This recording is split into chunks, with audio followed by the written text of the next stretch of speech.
Hey there, good morning, good afternoon, good evening, my dear friends. Aseem Bhardwaj, your host, your दोस्त. Welcome to my channel, The Warning Man Abroad. और ये video है Vietnam travel requirements के बारे में और क्या updated news है, क्योंकि मैंने कहा था आपको कि 15 मार्च के आसपास मैं एक और वीडियो बनाऊंगा। तो मैं वेट कर रहा था एक दिन, आज मैं एक दिन बाद वीडियो बना रहा हूँ क्योंकि मैं एक दिन वेट करके देखना चाहता था कि क्या कोई और चेंजेस होते हैं यहाँ पे, नहीं होते, क्योंकि क्लैरिटी अभी भी कम थी। वेल एनीवेज, क्लैरिटी अब पूरी है और विद प्रूफ्स, तो मैं आपको दिखाने लगा हूँ स्क्रीन पे भी। और उससे पहले अगर आप इस वीडियो को पहली बार देख रहे हैं, चैनल पे पहली बार आए हैं, तो चैनल को सब्सक्राइब जरूर करें and also hit the bell button notification, ताकि आने वाली सभी तमाम वीडियोस के बारे में आपको इसी तरीके से पता लगता जाए। तो अपडेट यहाँ पे ये है कि जैसे मैंने पिछली वीडियो में, लास्ट वीडियो में कहा था, वैसे मैं आपको बता रहा हूँ, सेम चीज़ है, कोई चेंजेस नहीं है हेल्थ और ये ट्रैवल रिक्वायरमेंट्स को लेके। और यहाँ पे क्या है कि आप अपनी होम कंट्री से एक पीसीआर टेस्ट करवाएंगे, रैपिड एंटीजन टेस्ट भी करवा सकते हैं और पीसीआर टेस्ट भी करा सकते हैं, जिसकी वैलिडिटी 72 आवर्स की होनी चाहिए और शायद रैपिड टेस्ट की 24 घंटे की वैलिडिटी होती है। तो ये जो है सेम है चीज़, जैसे मैंने पिछली वीडियो में कहा आपको। अगर आप अपनी होम कंट्री से आरटी-पीसीआर टेस्ट नहीं करवाते, तो आप जब पहुंच जाते हैं वियतनाम, तो आप वहाँ पे अपना टेस्ट करवा सकते हैं और उसके लिए आपको एक रात क्वारंटीन में रुकना पड़ेगा, क्योंकि जब तक आपकी रिपोर्ट नेगेटिव नहीं आ जाती। वैसे कोई क्वारंटीन नहीं है अगर आप अपनी होम कंट्री से कराते हैं और विज़िट करते हैं। आप जब वियतनाम विज़िट करते हैं तो उस दौरान कोई क्वारंटीन आपका नहीं होगा, लेकिन अगर आपने रिपोर्ट अपनी नहीं करवाई घर से चलते वक्त, तो फिर आपका एक रात का क्वारंटीन वहाँ पे बनता है, तय है। ओके और जो बच्चे हैं उनका कोई भी किसी भी किस्म का टेस्ट नहीं है। तो ये है सिर्फ सिंपल प्लेन भाषा में वियतनाम की travel requirements. It is so easy now. Okay, अब बात रह गई ई वीज़ास के बारे में। कुछ लोगों ने उस दिन ट्राई भी किया था, तो ई वीज़ा का जो लिंक था वो आप जब सबमिट कर रहे होंगे एप्लीकेशन, तो आपको कोई एरर आ रहा होगा। तो एरर इसलिए आ रहा था क्योंकि इन्होंने अभी भी उसके ऊपर एक डिसीजन देना बाकी था कि क्या वो ई वीज़ास खोलना चाहते हैं या नहीं खोलना चाहते हैं, क्योंकि अभी इन्होंने पीछे 13 कंट्रीज़ को जो है वीज़ा ऑन अराइवल की फैसिलिटी दी है। 15 दिनों का स्टे उनका वहाँ पे रहेगा और उसके बारे में भी लोगों को काफ़ी कंसर्न है कि लोग इतनी दूर से आएंगे, यूरोपियन कंट्रीज से आएंगे, यूएस यूके से आएंगे, तो वो 14-15 दिन के लिए क्यों आएंगे।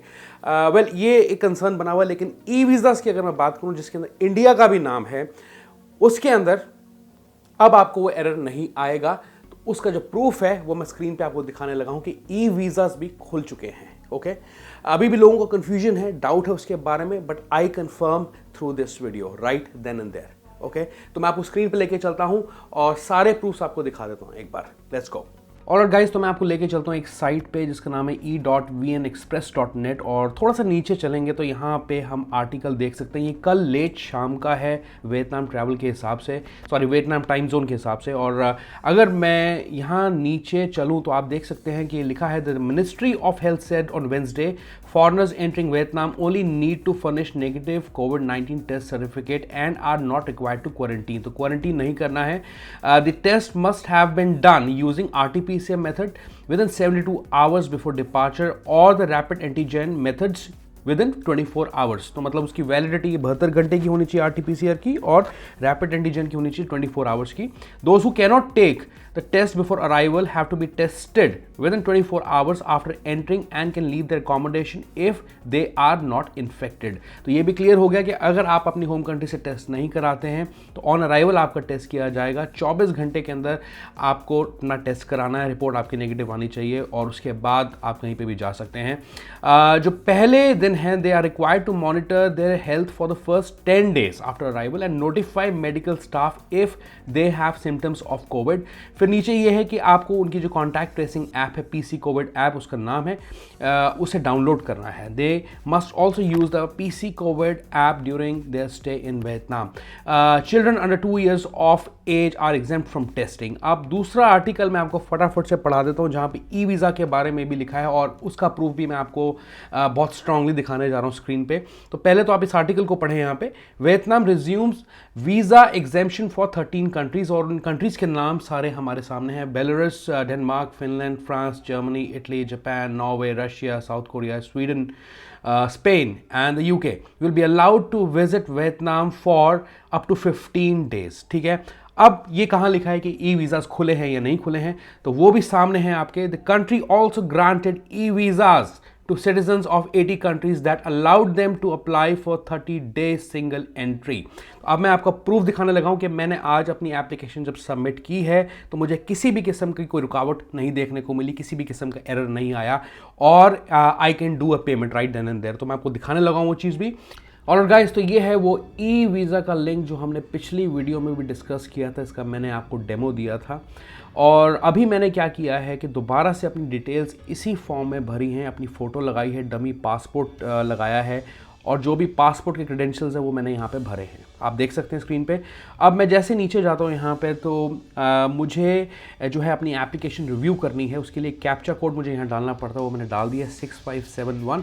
अब पहले क्या था कि जब हम इस पे क्लिक करते थे रिव्यू एप्लीकेशन फॉर्म पे तो एक एरर आता था, आगे बढ़ने नहीं देता था। अब अगर मैं क्लिक करता हूँ तो क्या होता है देखते हैं, लोडिंग, ठीक है।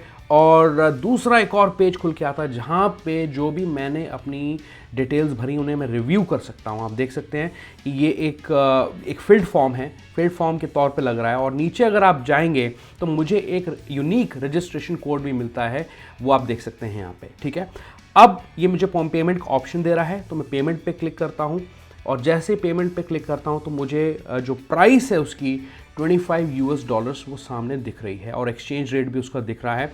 अब मैं क्लिक करता हूँ पे ई वीज़ा फ़ी और जैसे ही मैं क्लिक करता हूँ तो पेमेंट गेटवे के ऑप्शंस मेरे सामने आ जाते हैं। डोमेस्टिक कार्ड अगर वियतनाम के अंदर मैं रहता हूँ तो कोई उनके जो डोमेस्टिक बैंक्स हैं उनके कार्ड अगर हैं मेरे पास तो उससे पेमेंट कर सकता हूँ, या international master card visa card को लेके मैं पेमेंट कर सकता हूँ।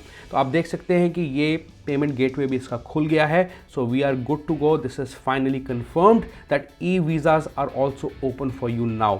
तो हमने सारे प्रूफ्स देख लिए हैं कि ट्रैवल रिक्वायरमेंट्स क्या हैं, रीसेंट जो उन्होंने गाइडलाइंस निकाली हैं, और ई वीज़ा खुला है या नहीं खुला है ये भी हमने इस वीडियो में डिस्कस कर लिया है। Thank you so much. Alright guys, thank you so much for watching this video. ये वीडियो कैसे लगी तो प्लीज़ यार वीडियो को सपोर्ट करें, लाइक करें वीडियो को और चैनल को सब्सक्राइब करें।